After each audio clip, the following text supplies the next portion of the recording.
Lur, selamat datang di Ngidul Ngalebu Film Jadul. Apa kareba? Kumaha kabarna? Ya apa kabarmu lur? Sehat? Sakit? Sehat? Sakit? Yang penting semangat terus ya lur ya. Hidup masih panjang karena yang pendek terong Belandamu. Balik mana ambil aku Icang dengan quotes hari ini. Sabar ya lur, kebahagiaanmu sedang dibentuk kok, tapi nggak jadi-jadi.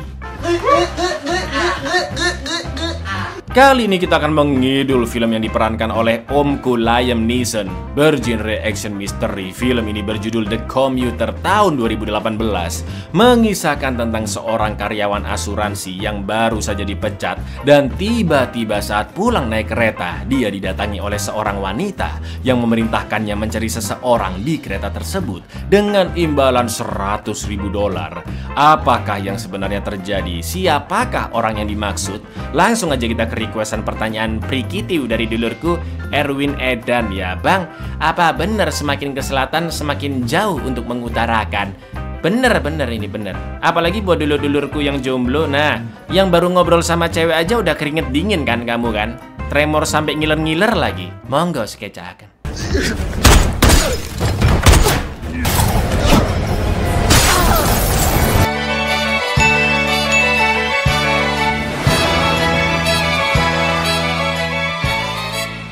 Michael McCauley atau biasa dipanggil Mike adalah pria berusia 60 tahun yang dulu bekerja sebagai detektif dan sudah banting setir menjadi agen asuransi jiwa selama 10 tahun terakhir lur. Dia memiliki istri bernama Karen dan juga seorang anak yaitu Danny yang akan masuk ke jenjang kuliah. Setiap harinya Mike menjalani rutinitas yang sama, mandi, sarapan, ngobrol sama anak istrinya dan berangkat kerja bersama Karen. Mike turun di stasiun dan lanjut ke kantornya naik kereta karena lokasinya berada di pusat kota. Sedangkan Karen yang kantornya di dekat sana lanjut OTW naik mobil. Saking seringnya naik kereta di jam yang sama, Mike sampai kenal baik dengan beberapa kru kereta juga penumpang tetap lainnya. Salah satunya adalah Walt dan mereka sering ngobrol ngalor ngidul. Semuanya berjalan lancar sampai suatu hari Mike pun sangat terkejut karena tiba-tiba dipecat begitu saja oleh bosnya. Padahal masa pensiunnya masih 5 tahun lagi. Dia memiliki beberapa utang yang belum lunas dan keperluan biaya kuliah anaknya yang sangat mahal. Namun bosnya mengatakan meski Mike sudah bekerja sangat baik selama 10 tahun, namun ini adalah keputusan dari manajemen pusat karena jumlah klien asuransi yang dihasilkan oleh Mike dianggap tidak sebanding dengan gaji dan tunjangannya yang begitu tinggi setiap bulan. Bayangin Anda lur udah usia 60 masih banyak tanggungan terus tiba-tiba dipecat. Apa nggak ngeblank si Mike ya kan? Dan inilah komuter. 10 years. Just like that. Your severance package, your salary benefit package is too much against your return. I've got 2 mortgages and 5 years from retirement.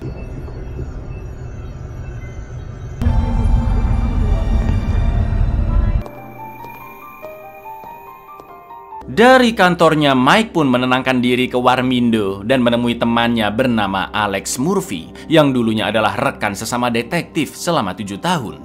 Murphy ikut berduka karena Mike kehilangan pekerjaan dan kehidupan Murphy juga tidak baik-baik saja karena dia sudah bercerai. Mereka pun sempat melihat berita tentang bundirnya karyawan tata kota pemerintahan yang sebelumnya diduga telah menerima suap. Lalu tak lama kemudian datanglah kapten polisi yaitu David bersama rekan-rekan polisinya dan terlihat Murphy yang membenci mereka karena menganggap David and the gang adalah polisi korup. Setelah David menyapa Mike karena mereka lama tidak bertemu, Mike pun pamit pulang dulu dan Murphy siap membantu apapun jika sohibnya itu membutuhkan bantuan. For 7 years we were partners. You always have my back. A city planning official accusations of illicit payoff. Yeah, it's a good thing you got out. David, been a while. Captain David, congrats. Catch it. Jim will catch it. Sesampainya di stasiun, Mike sempat bertemu dengan rekan kerja asuransinya yaitu Tony, juga melihat seorang pria bertato kepala ular di leher, sebut saja Pai Jolur, yang sedang menelpon dan tidak jadi masuk ke kereta. Lalu ketika akan masuk ke dalam kereta, Mike ditabrak oleh seseorang dan dia pun baru sadar jika HP-nya tadi dijamret, namun pintu kereta sudah keburu ditutup. Mike pun hanya bisa pasrah dan lanjut berjalan ke gerbong-gerbong lain nyari tempat duduk kosong. Dia sempat berpapasan dengan Walt yang memberitai jika ada wanita yang terus menatapnya, tapi Mike tidak melihat wanita yang dimaksud. Setelah itu Mike pun lanjut berjalan ke arah gerbong depan dan kita diperlihatkan beberapa penumpang serta kru di sana. Diinget-inget ya lur ya, namanya ya penting soalnya. Ada seorang pria bernama Jackson yang sedang menelpon Eva si wanita Spanyol, dua kondektur kereta yaitu Sam dan Jimmy yang sedang mengecek gerbong kosong karena AC di sana rusak.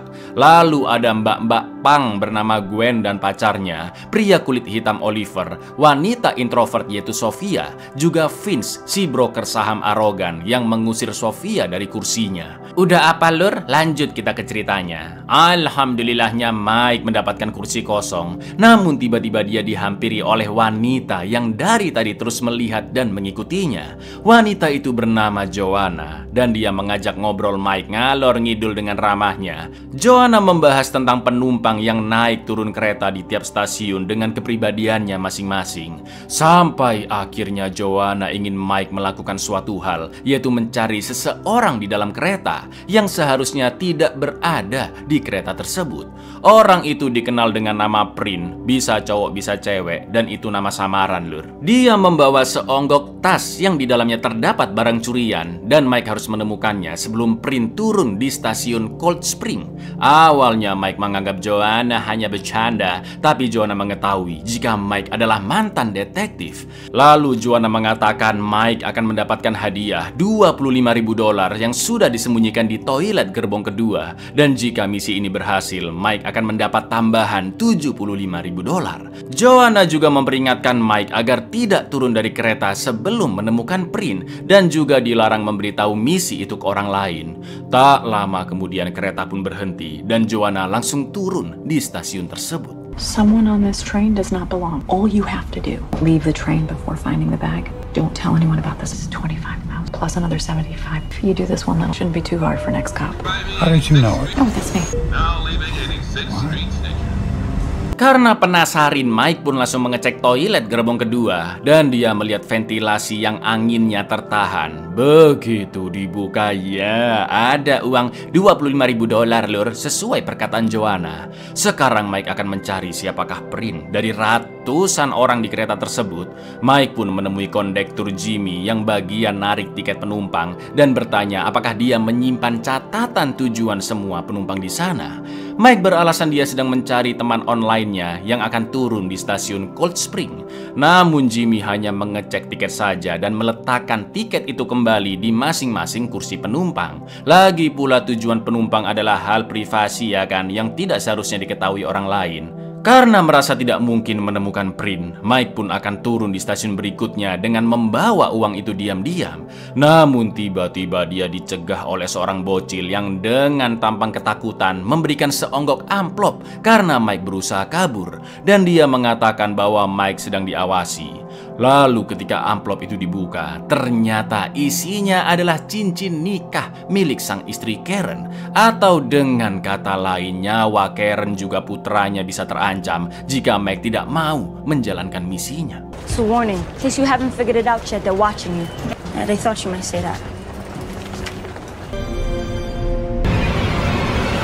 Mau nggak mau, Mike harus mencari siapakah Prin yang dimaksud. Dia akhirnya meminjam HP rekan kantornya Tony karena HP-nya sudah dijambret lur. Sayangnya sinyal belum ada karena kereta masih berada di bawah tanah. Setelah itu Mike menemui Walt dan menuliskan pesan di koran bahwa keluarganya dalam bahaya. Berikut alamat rumahnya. Juga meminta bantuan Walt untuk melaporkan ke polisi. Mike harus menyampaikan pesan itu diam-diam karena seperti perkataan bocil tadi bahwa dia sedang diawasi dan mungkin saja orang-orangnya Joanna ada di kereta tersebut. Begitu kereta sudah keluar dari bawah tanah, sinyal pun muncul dan Mike segera menelpon istrinya. Namun karena nomor Karen gak aktif lur, Mike pun langsung menelpon 911 dan meminta dihubungkan ke sohibnya detektif Murphy.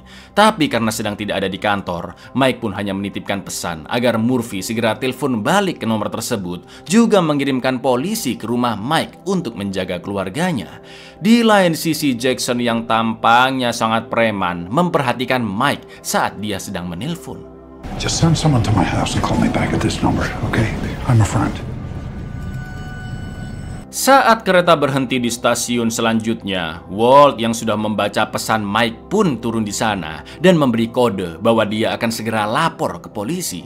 Tak lama kemudian terlihat seorang pria masuk kereta dengan buru-buru sambil membawa tas. Dia adalah Pai Jo yang dilihat Mike sebelumnya, Lur. Begitu kereta kembali berjalan, tiba-tiba Joanna menelpon Mike dan mengatakan bahwa dia telah melanggar aturan. Bukan hanya mengetahui HP itu milik Tony, tapi Joanna juga tahu Mike telah meminta bantuan ke temannya Walt. Joanna pun menyuruh Mike melihat ke sebuah persimpangan jalan di mana terlihat Walt yang akan menyeberang untuk lapor ke polisi.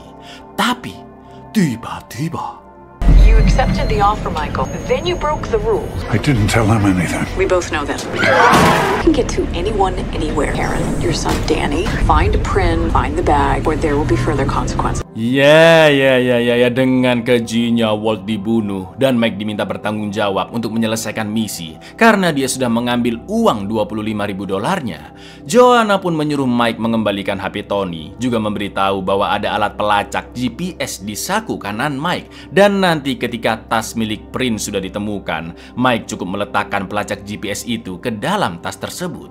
Setelah telepon ditutup, Mike mengetahui jika stasiun Cold Spring berada di zona 7. Gak pakai lama, Mike pun berjalan gerbong demi gerbong untuk mencari para penumpang yang tiketnya dibolongi di zona 7 dan juga membawa tas. Mereka adalah orang-orang yang sudah aku sebutkan sebelumnya, Lur, yaitu Jackson, Eva, Oliver, Gwen, Vince, dan ada satu kursi kosong. Entah siapa penumpang yang duduk di sana.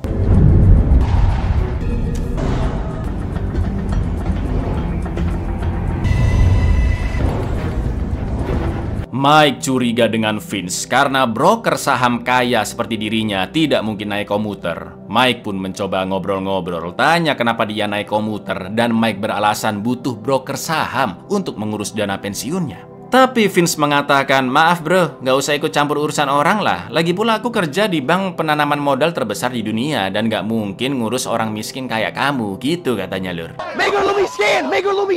Mengetahui sikap Vince yang arogan dan isi tasnya tidak mencurigakan yang terlihat saat Vince mengambil HP-nya, Mike pun akhirnya langsung pergi dari sana. You're headed to Cold Spring. I don't know. What's your deal, man? I work for one of the largest investors. Exactly. We don't represent people like that.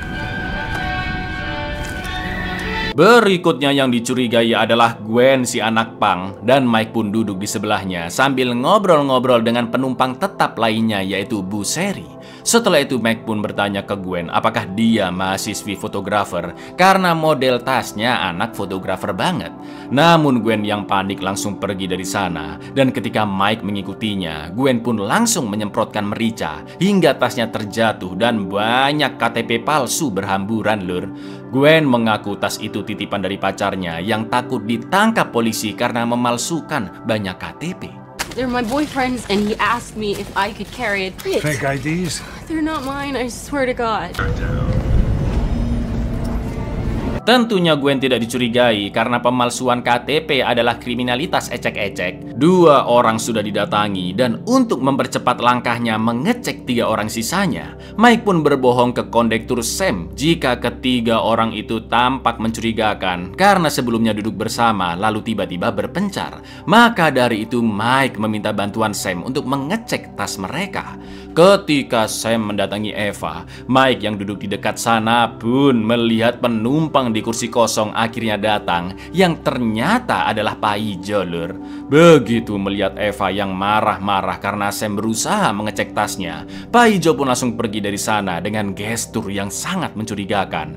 Pai Jo yang sadar diikuti oleh Mike langsung menyerangnya di perbatasan gerbong. Pergelutan pun terjadi dan Mike sengaja mengalah agar bisa menempelkan pelacak GPS di tas Pai Jo. Orang-orang di gerbong kedua pun kaget melihat pertengkaran barusan, termasuk Gwen, Sherry, dan juga Oliver yang membantu Mike berdiri. You know it's good for you, let it go. This train's freaking me out. Scumbag. Tried to steal my wallet. Setelah duduk dan menenangkan diri, Tony pun datang memberikan HP-nya karena ada seorang polisi yang ingin bicara dengan Mike. Ternyata itu adalah Murphy lur yang telepon balik dan memberitahu bahwa polisi lokal sudah dikerahkan ke rumah Mike. Lalu Murphy juga bertanya apa yang sebenarnya terjadi. Mike pun menjelaskan kronologinya bahwa ada wanita bernama Joanna yang menawarkan $100.000 untuk mencari seseorang bernama Prin di kereta tersebut yang diyakini Mike adalah Paijo. Bahkan Joanna telah membunuh temannya Walt, juga mengancam akan membunuh Karen dan Danny jika misinya tidak diselesaikan. Mendengar nama Prin, Murphy pun terkejut dan memberikan informasi bahwa 2 hari yang lalu ada saksi mata tewasnya karyawan tata kota, di mana kematiannya bukanlah bundir namun dibunuh oleh 2 orang dengan dijatuhkan dari lantai 35. Dan saksi mata yang melihatnya disebut dengan nama Prin lur. Mendengar itu Mike yakin jika dia telah dijebak untuk menemukan Prin si saksi mata agar Joanna dan komplotannya bisa membunuh Prin. Karena mungkin Joanna telah melakukan suatu kriminalitas besar dan itu berkaitan dengan karyawan tata kota yang dibunuh. Begitu Murphy akan memberikan arahan kepada Mike, tiba-tiba telepon kemersek dan terputus lur. Lalu Tony pun datang untuk mengambil HP-nya kembali. Offers me $100,000 to find someone on the train. Tattoo on his neck. Goes by the name of Prin. There's a witness. Saw 2 guys goes by Prin. Sorry, Tony. Thanks. Great. Thanks for using my battery up. 2 FBI sudah menunggu Prin si saksi mata di stasiun Cold Spring, sedangkan Mike lanjut mencari keberadaan Paijo. Para penumpang pun semakin resah melihat Mike yang mondar-mandir dan dia semakin dicurigai. Sampai akhirnya Mike menemukan tas Paijo yang digeletakkan begitu saja. Dia pun membawanya ke gerbong kosong agar aman. Lalu ketika dicek terdapat sarung pistol yang sudah kosong. Tak lama kemudian terdengar bunyi telepon dan setelah dicari-cari ternyata berasal dari penutup lubang di lantai kereta, yang mana penutup itu digunakan untuk memudahkan perbaikan kabel-kabel kereta lur. Betapa terkejutnya Mike melihat Paijo sudah dibunuh dan mayatnya diletakkan di sana, yang ternyata dia adalah FBI dengan nama aslinya yaitu Dylan.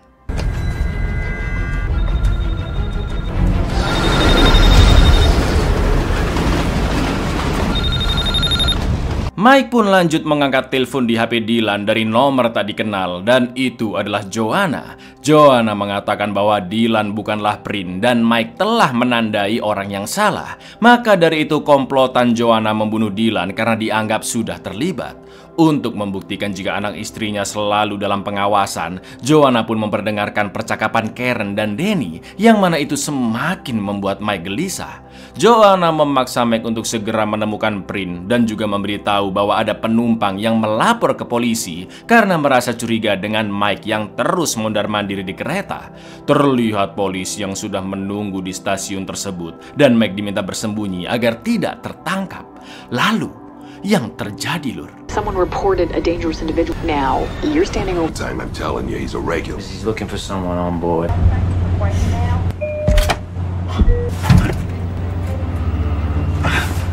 Mamam ya kan, kekunci gara-gara diinjak polisi dong. Mike pun terpaksa turun ke bawah. Akan tetapi kereta sudah berjalan lur ya. Setelah berguling keluar, Mike pun langsung naik ke pembatas gerbong. Namun tasnya nyangkut dan robek hingga $25.000 berhamburan. Tolong info ini stasiunnya di mana, OTW aku sekarang ke sana ngambilin uangnya.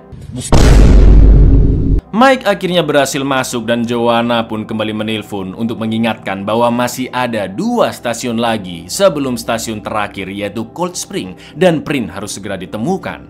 Setelah itu Mike pun duduk di samping Tony yang sedang main poker dengan Jackson sambil taruhan. Sementara itu masinis mengumumkan bahwa seluruh AC mati karena masalah sistem dan para penumpang diperbolehkan pindah ke gerbong paling belakang yang AC-nya masih normal. Stacy, in all cars except remember your belongings.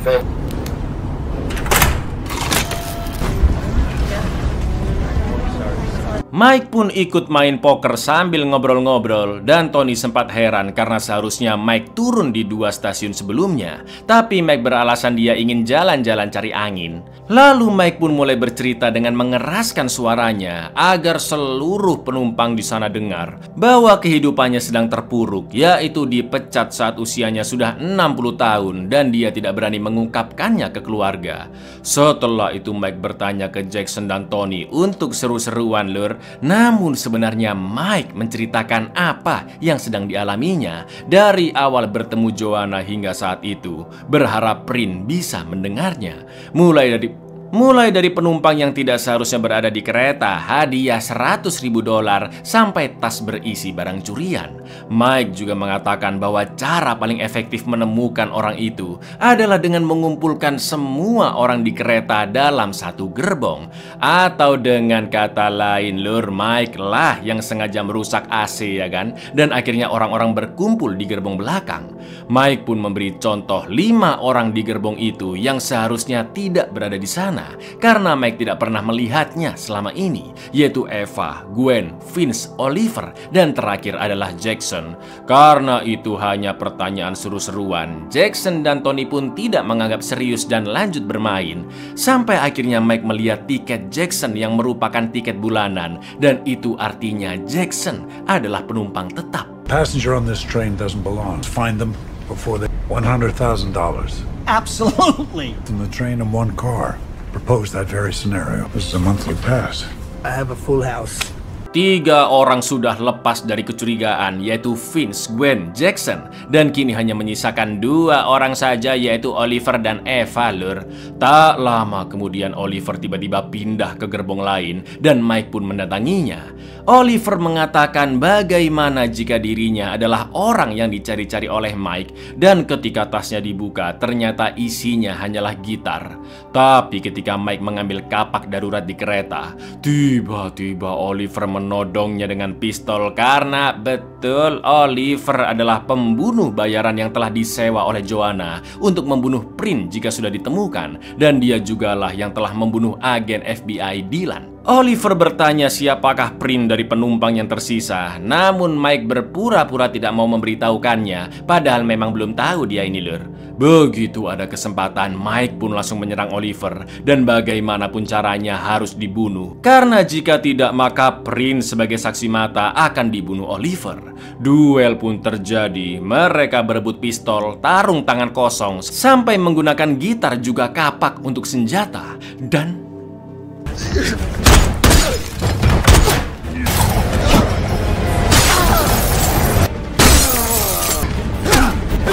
Not until Bren is dead. I can't let you do that. Oliver pun berhasil dibunuh, dan setelah itu Joanna yang murka kembali menelpon.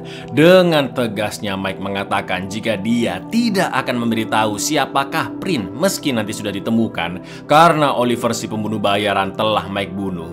Namun Joanna memberi pilihan, yaitu menyelamatkan keluarganya atau menyelamatkan Prin si saksi mata. Setelah itu Mike pun pergi ke gerbong belakang tepat saat kereta berhenti di stasiun sebelum Cold Spring, dan Vince turun di sana. Satu-satunya yang tersisa sekarang adalah mantanku Mbak Eva, yang kemungkinan dia adalah Prin.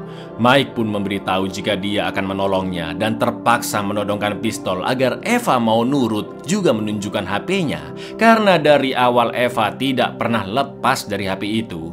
Semua orang di gerbong pun ketakutan. Lalu ketika Mike mengecek HP Eva, ternyata dia hanya cecetan dengan pacarnya lur. Melihat itu Mike pun meminta maaf karena telah membuat Eva ketakutan. I want you dead. Don't move. Take it. I'm sorry. Mike yang semakin putus asa pun mengatakan ke seluruh penumpang bahwa keluarganya akan dibunuh jika dia tidak menemukan Prin. Sampai akhirnya Mike teringat dengan Vince yang turun di stasiun sebelumnya, padahal seharusnya dia turun di Cold Spring ya kan.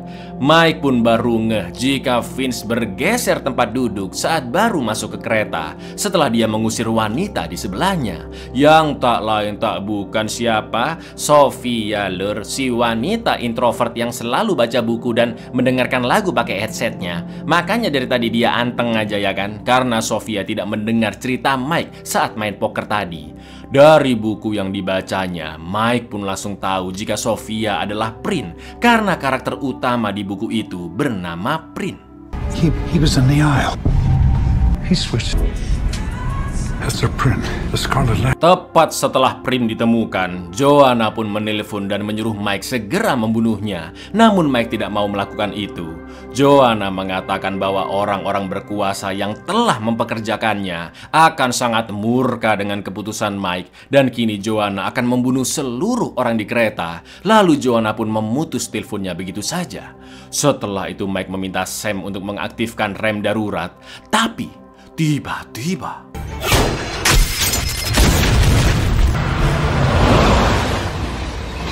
ternyata Oliver sudah diperintahkan untuk memasang bom yang akan terpicu jika rem darurat diaktifkan. Ledakan itu bukan hanya menewaskan masinis lur, tapi pintu ke ruang kemudi juga macet dan kereta terus melaju dengan cepat hingga melewati stasiun Cold Spring. Karena nanti ada belokan rel yang cukup tajam, pastinya kereta akan keluar jalur dan tergelincir. Maka dari itu Mike, Sam, dan Jimmy berencana melepas gerbong terakhir untuk menyelamatkan semua orang yang tersisa. Akan tetapi sekrup pengaman antar gerbong hanya bisa dibuka dari bawah kereta dan Mike akan melakukannya. Sementara Sam akan menarik tuas pengait dari atas dan Jimmy yang paling cupu pun bertugas menenangkan penumpang. Lalu yang terjadi, Sit down, sit down, sit down. I am sitting down.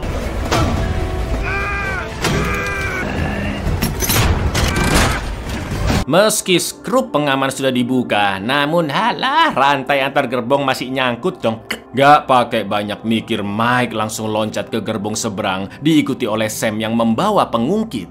Mereka berdua pun bersama-sama memutus rantai tersebut tepat ketika kereta sampai di persimpangan. Dan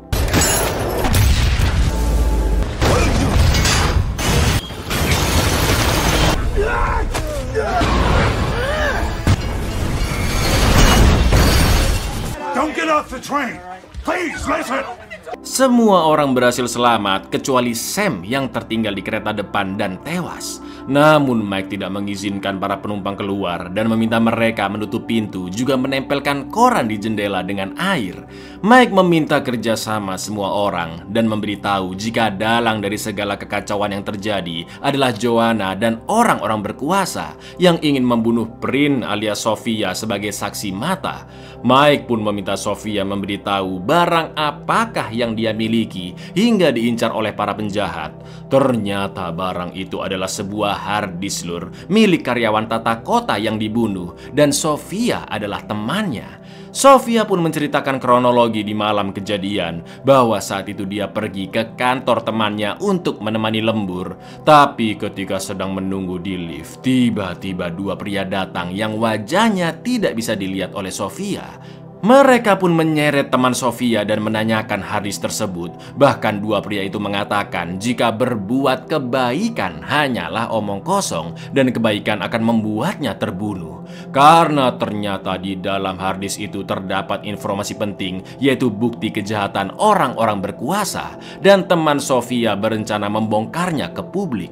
Namun karena tidak mau memberikan harddisk, dua pria itu pun langsung menyiksa bahkan membunuhnya jatuh dari gedung. Sedangkan Sofia yang melihat kejadian tersebut dari celah pintu memutuskan untuk mengambil harddisk tersebut di meja temannya dan berencana akan diberikan ke FBI. Setelah melapor ke agen FBI bernama Garcia, Garcia pun menyuruh Sofia pergi keluar kota, tepatnya di stasiun Cold Spring, agar bisa aman dari para penjahat dan Sofia bisa dilindungi. Sofia tidak bisa melapor ke polisi lur, karena kenapa? Karena dua pria yang membunuh temannya adalah polisi. Nah lo, when these two men show up, I didn't see their faces. He says that doing the right thing will get you killed. Such thing as being noble. I could hear him screaming. You took it. Of course I took it. 25 to Cold Spring. Then they'll protect me. And call the police. Who killed him were cops. Oh my God. Tak lama kemudian polisi pun berdatangan ke TKP, termasuk Kapten Polisi David dan Murphy. Lalu mereka semua mengepung kereta. Karena Mike dianggap membajak kereta dan telah menyandra para penumpang, David pun memerintahkan Murphy untuk negosiasi dengan sohibnya Mike agar mau melepaskan Sandra. Murphy akan masuk ke sana tanpa senjata dan juga telah dipasangi mic supaya percakapannya bisa didengar pihak polisi. Saat Murphy mendekat, Mike mengatakan jika dia ingin keluarganya dipastikan selamat terlebih dahulu dan dia tidak bisa melepaskan Sandra begitu saja karena ada satu orang yang harus Mike lindungi. Setelah dirayu-rayu, Mike pun mau membebaskan beberapa Sandra dan Murphy pun diperbolehkan masuk untuk bicara. Namun Mike minta lampu sorot dimatikan dan mic perekam langsung dia buang hingga pihak kepolisian tidak bisa mendengar percakapan mereka lagi. Sementara dari teropong thermalnya, sniper bisa mengetahui posisi Murphy yang diberi warna biru karena dia masih memakai alat penanda di bahunya, Lur. Where's my family? You said police? Well, they were, man. I don't know what happened. There's someone I need to protect. He just sent him out with me. Yes, it does. The hostages are being released. Tell them to turn the lights off. They have you tagged. This goes on much longer, they're gonna board. Fire tag is lit in blue. Mike pun menjelaskan ke Murphy bahwa para penjahat telah mengakibatkan 3 orang terbunuh termasuk agen FBI, bahkan sampai membuat kereta tergelincir. Semua itu dilakukan demi menemukan saksi mata dan barang bukti kejahatan mereka. Lalu Murphy mengatakan jika Mike harus menghentikan penyanderaan itu dan saksi mata beserta barang bukti akan aman bersamanya. Sampai akhirnya Lur, Murphy mengucapkan kata-kata yang sama persis seperti pelaku pembunuhan karyawan tata kota, yaitu berbuat kebaikan hanyalah omong kosong. Sontak Mike dan seluruh penumpang yang tersisa pun langsung mengetahui jika Murphy adalah salah satu oknum polisi yang telah membunuh teman Sofia. Mike pun begitu emosi karena sohibnya sendiri telah menjebaknya. Murphy pasti mengetahui Sofia alias Prin akan naik kereta tersebut dan Murphy juga tahu Mike selalu naik kereta yang sama setiap harinya. Maka dari itu Murphy yang berkomplotan dengan Joanna memanfaatkan Mike untuk menemukan siapakah Prin sebenarnya. There ain't no such thing as Noble. Next cop rides this train every day. You killed Enrique Mendez. No Prin was getting on. Mike. Where are they? Where's my family? All right, I swear to God. Mike pun langsung menodongkan pistol dan bertanya di manakah keluarganya. Murphy pun akhirnya mengungkapkan bahwa orang-orang berkuasa akan kehilangan banyak hal jika bukti di harddisk itu sampai terungkap. Bahkan orang-orang berkuasa ini punya mata-mata di kepolisian maupun di FBI. Dan demi keselamatan anak istri Mike, Murphy meminta pistol itu diberikan kepadanya. Begitu pistol diberikan, Murphy langsung menodongkannya ke para penumpang dan bertanya siapakah Prin di antara mereka. Awalnya Sofia mengaku jika dirinya adalah Prin, namun tiba-tiba penumpang lainnya juga mengaku mereka adalah Prin demi melindungi Sofia. Mampus bingung ya kan si Murphy ini, Lur. Karena sudah muak, Murphy pun langsung menembak bahu Jackson. Duel pun terjadi antara Mike dan Murphy, namun Jackson beserta Sofia ikut membantunya.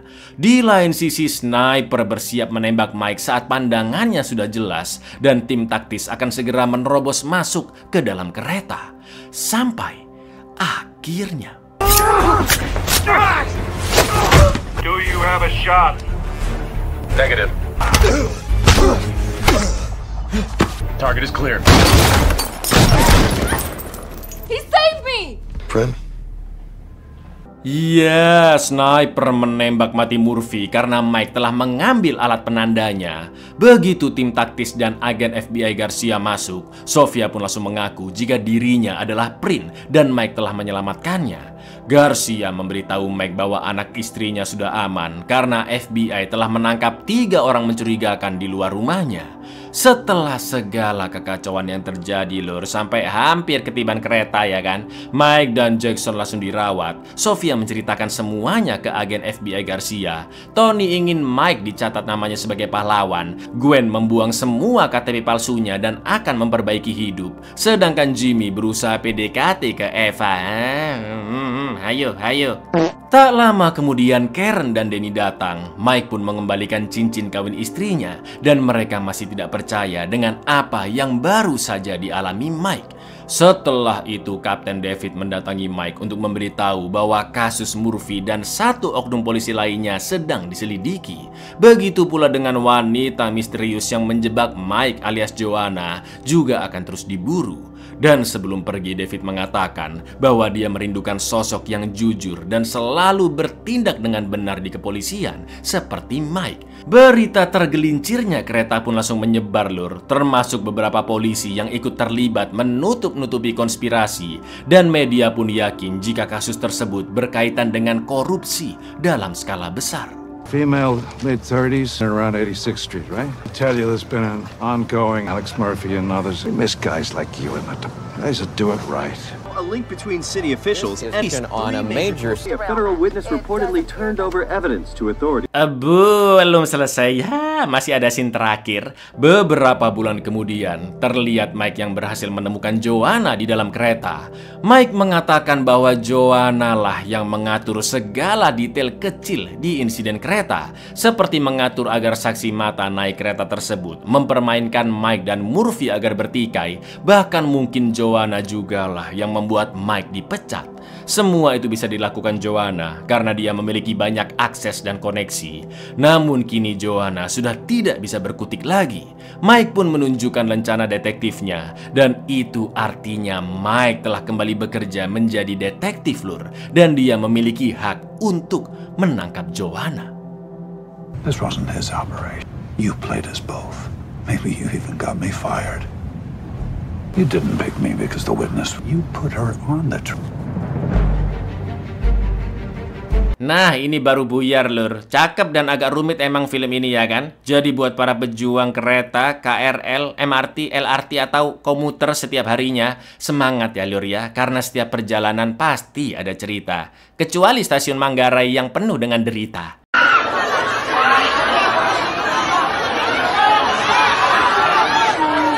Nah, udzubillah itu emang seseknya lur kalau kalian pernah ngerasain. Assalamualaikum.